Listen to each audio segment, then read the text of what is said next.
नमस्कार, जय माता दी। स्वागत है आपका अपने YouTube चैनल अन्वीकर संसार में।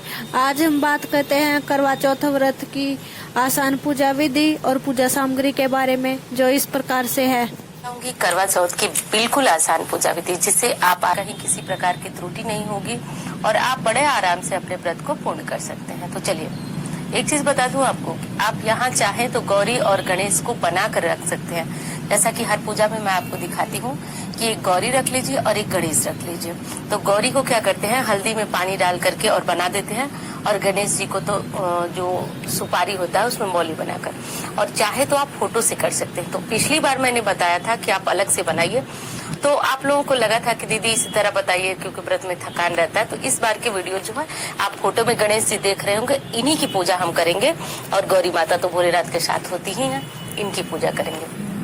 पूजा सामग्री की वीडियो जा चुकी है, बस इतनी तैयारी कर लीजिए। देखिए, दो जो करवे होते हैं, चाहे आपने पीतल का रखा चाहे जो भी करवे है, एक में जल भर लीजिएगा और एक में आपके यहाँ जो भी, जैसे बहुत स्थानों पे चिवड़ा भरा जाता है, बहुत स्थान पे चीनी की मिठाइयाँ भरी जाती है, लेकिन हमारे यहाँ जो है वो सूखे मेवे भरे जाते हैं। तो जो भी भरे जाते हो वो लेकर के सब सामान अपना रख लीजिएगा। ऊपर भर रखने के लिए ये दो क्या बोलते हैं, दिए, और इसमें थोड़ा थोड़ा चावल, कहीं कहीं पे गेहूं। कलश तैयार कर लीजिएगा। कलश तैयार करने में बस इसमें ना आपको जल भर देना है, और इसमें सिक्का, सुपारी, मौली, सिक्का, सुपारी और हल्दी की एक गांठ डाल करके और ये पत्ते रखकर, आप जानते हैं इसलिए मैं बहुत बड़ा वीडियो को नहीं बनाना चाहती हूँ। मैं सोच रही हूँ कि आसानी से आपका काम भी हो जाए। सारी चीजें एक बार आप देख लीजिए। इस तरह से दीपक, एक दीप कलश हम प्रज्वलित करेंगे, तो एक दीपक रख लीजिए। और सबसे पहले जब हम पूजा करने जा रहे हैं शुरू, तो दिया जला लेंगे हम सबसे पहले।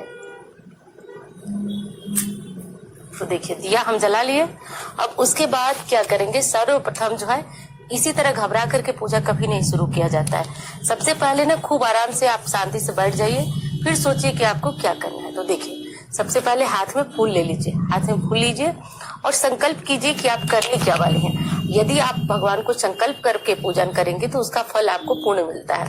तो संकल्प करने के लिए हाथ में ऐसे जल ले लीजिए, फूल ले लीजिए, अक्षत ले लीजिए। अब उसके बाद हाथ जोड़कर अपना नाम बोलिए, स्थान बोलिए और गोत्र बोलिए, और किस चीज की पूजा करने जा रही हैं। तो आप बोलिए कि आप करवा चौथ की पूजा करने जा रही हैं, पति की दीर्घायु के लिए, उनके निरोग के लिए, उनकी सुख समृद्धि के लिए। तो ऐसा बोल करके हाथों से ऐसे, मतलब मैं आपको बता रही हूँ, आप ऐसे करके बोलिएगा। बोलने के बाद वो चीजें यहीं छोड़ देंगे। अब इतना तो आप संकल्पित हो चुके हैं। अब उसके बाद क्या करिए कि सारी चीजों पे ओम अपवित्रो पवित्रो बा। देखिए, कुछ चीजों को तो हम धोते हैं लेकिन कुछ चीजों को नहीं धोता है। तो इस तरह करके सबके ऊपर जल छिड़क देंगे। इससे क्या होगा कि चीजें जो है वो पवित्र हो जाएंगी, जिनमें किसी भी तरह की अशुद्धि नहीं रह जाएगी। अब अगला काम यह होगा कि अब हम गणेश जी का और गौरी जी का और करवा माता का, भोलेनाथ का आवाहन करेंगे। आवाहन भी उसी तरह करेंगे जैसे हम संकल्प लिए थे।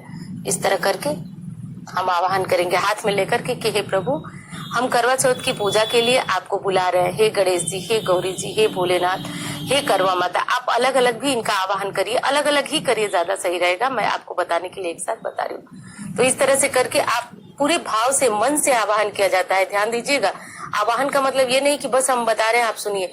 को मन से आप कल्पना कीजिए कि भगवान हमारे यहाँ आ रहे हैं, हमारी पूजा को स्वीकार करो। एकदम आंखें बंद करके, ऐसे आंखें बंद करके, हे प्रभु, हमारे यहाँ मैं पूजा करने जा रही हूँ करवा चौथ की, आप हमारे ऊपर कृपा कीजिए। आइए, दिल से बुलाइएगा, भगवान जरूर आपके ऊपर कृपा करेंगे। मैरिड लाइफ में किस तरह की दिक्कत है तो वो जरूर दूर होगी। फिर ऐसा बोलकर रख दीजिए। अब भगवान को आपने बुला लिया। अब चलिए उनको स्नान कराते हैं। तो चाहे गौरी गणेश आपने अलग से रखा, चाहे इस तरह से। अब फोटो है तो इसके ऊपर इस तरह से जल छिड़क कर स्नान करा दीजिए। अच्छा, करवों की भी पूजा होगी, ध्यान रखिएगा। इनको भी जो टीका वगैरह लगाना होता है, तो बस वही साधारण सी पूजा होती है। कलश को भी कर देंगे, तो ये कर लीजिएगा। उसके बाद को गौरी जी को सिंदूर अर्पित करेंगे। भोलेनाथ को जो है सफेद चीजों का, यानी कि सफेद चंदन का तिलक किया जाता है। करवा माता को भी तिलक करेंगे। तो तिलक मतलब कि सिंदूर समर्पित करेंगे। अपने करवों को भी आप सिंदूर से या फिर रोली से जरूर टीक लीजिएगा, जरूरी होता है ये टीका करना, तिलक करना। और हाँ, कलश को तो जरूरी होता है, क्योंकि जिस निमित्त आपने पूजन किया है उन सभी देवी देवताओं का कलश में ही वास होता है। अब देख लीजिए, ये चीज तो आप कर चुके हैं। अब जो बचा हुआ सिंदूर यानी कि हाथों में लगा हुआ सिंदूर है वो अपने मांग में जरूर भर लीजिएगा, इस तरह से करके। तो ये भर लीजिएगा, क्योंकि आज सुहाग के लिए ही पूजा हो रही है। और कभी भी ना हाथों को इधर उधर नहीं साफ किया जाता है जिसमें सिंदूर, ऐसे करके आंचल में ही इनको साफ किया जाता है जिसमें सिंदूर लगा हुआ होता है। तो ये कर लीजिएगा। अब भगवान को आपने स्नान वगैरह तो करा ही दिया।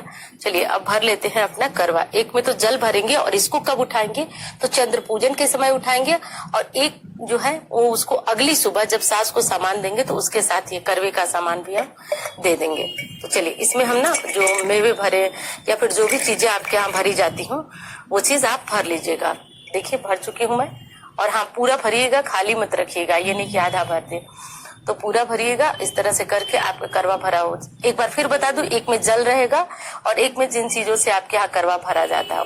बहुत स्थानों पे पोहा चिवड़ा भरा जाता है, तो देख लीजिएगा जो चीज भरी जाती है वो भर लीजिएगा। अब उसके बाद हम भगवान को पुष्प इत्यादि समर्पित करेंगे। से भोग लगाया जाता है। कहीं पे चने दाल के फरे होते हैं, पूरी हलवा, जो भी चीजें खीर वगैरह बनाई है आपने, वो भगवान को भोग लगाइए। भगवान को भोग जो है अलग कटोरियों में भी लगा सकते हैं, एक साथ भी लगा सकते हैं। तो इस तरह करके, क्योंकि देखिए भगवान ना सुगंध से भोजन ग्रहण करते हैं, तो इस तरह करके और भगवान को भोग समर्पित कर दीजिए। अब करवा माता के लिए अलग से आपने कोई चुन्नी वगैरह लाई है तो आप जो है चुन्नी, ये जब आपकी पूजा पूर्ण हो जाती है, जब आपकी पूजा पूर्ण हो जाए तो दोस्तों इस तरह से करके आप जो है दक्षिणा समर्पित कर देंगे। दक्षिणा समर्पित करने के बाद और उसके बाद जो है एक नारियल जरूर समर्पित करेंगे। तो नारियल मैं सामग्री में आपको नोट भी करा चुकी हूँ। तो सब कुछ करने के बाद ऐसे आंचल से करके और नारियल समर्पित करिए। देखिए नारियल ना पूर्ण फल होता है, इसको समर्पित करने से पूजा में पूर्णता आती है।